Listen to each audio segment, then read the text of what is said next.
അസ്സലാമു അലൈക്കും. ഇന്ന് ഞാൻ വന്നിട്ടുള്ള ഒരു കുനാഫ ഉണ്ടാക്കാനാണ്. അത് ഞാൻ 150 ഗ്രാം സേമിയ എടുത്തിട്ടുണ്ട്.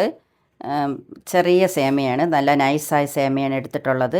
അത് നമുക്കത് ചെറുതായിട്ടൊന്ന് പൊടിച്ചെടുക്കാം.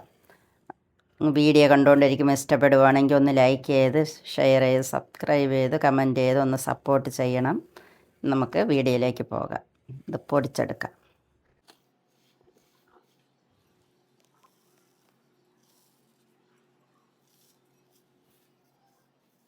ചെറുതായിട്ടൊന്ന് പൊടിച്ചെടുത്തിട്ടുണ്ട്.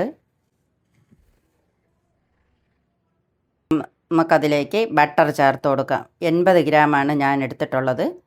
അതിലേക്ക് ഒന്ന് ഒഴിച്ചു കൊടുത്ത് ഒന്ന് വിരവിയെടുക്കാം.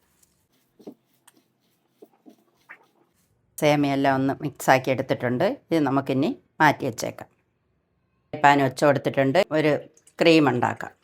1 കപ്പ് പാൽ ഒഴിച്ചു കൊടുത്തിട്ടുണ്ട്. 2 ടേബിൾ സ്പൂൺ കോൺഫ്ലവർ കൂടെ ചേർത്ത് കൊടുക്കാം. നമുക്കതിലേക്ക് ഒന്ന് നല്ല രീതിയിൽ മിക്സാക്കി എടുക്കാം. 3 ടേബിൾ സ്പൂൺ പഞ്ചസാര കൂടെ ചേർത്ത് കൊടുക്കാം.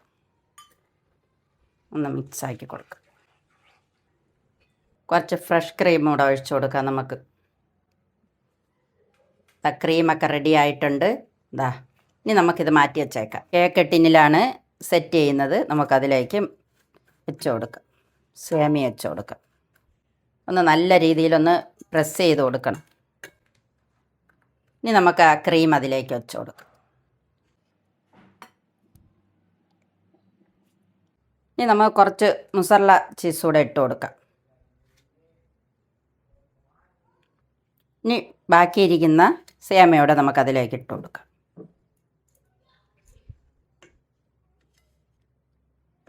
ഇനി നമുക്കൊന്ന് പ്രസ് ചെയ്ത് കൊടുക്കാം. ഞാൻ എയർ ഫ്രയറിലാണ് വയ്ക്കുന്നത്. നമുക്കിതിലേക്ക് വെച്ച് കൊടുക്കാം.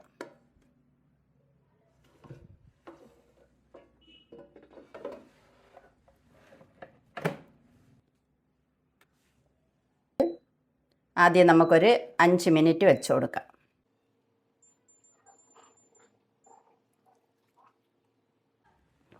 അഞ്ച് മിനിറ്റായി. ഇനി നമുക്ക് നോക്കാം. അടിപൊളിയായിട്ട് റെഡി ആയിട്ടുണ്ട്. ഇനി നമുക്കൊരു പാത്രത്തിലേക്ക് മാറ്റാം. ഇനി നമുക്കിതിലേക്ക് ഷുഗർ സിറപ്പ് ഒഴിച്ചു കൊടുക്കാം.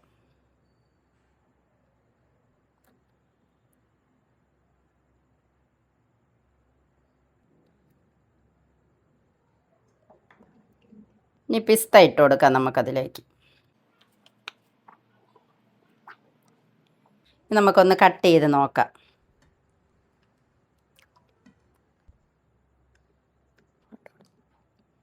അടിപൊളിയായിട്ട് വന്നിട്ടുണ്ട്. വീഡിയോ ഇഷ്ടപ്പെട്ടാൽ ഒന്ന് ലൈക്ക് ചെയ്ത്, ഷെയർ ചെയ്ത്, സബ്സ്ക്രൈബ് ചെയ്ത്, കമൻറ്റ് ചെയ്ത് ഒന്ന് സപ്പോർട്ട് ചെയ്യണം. Thank you.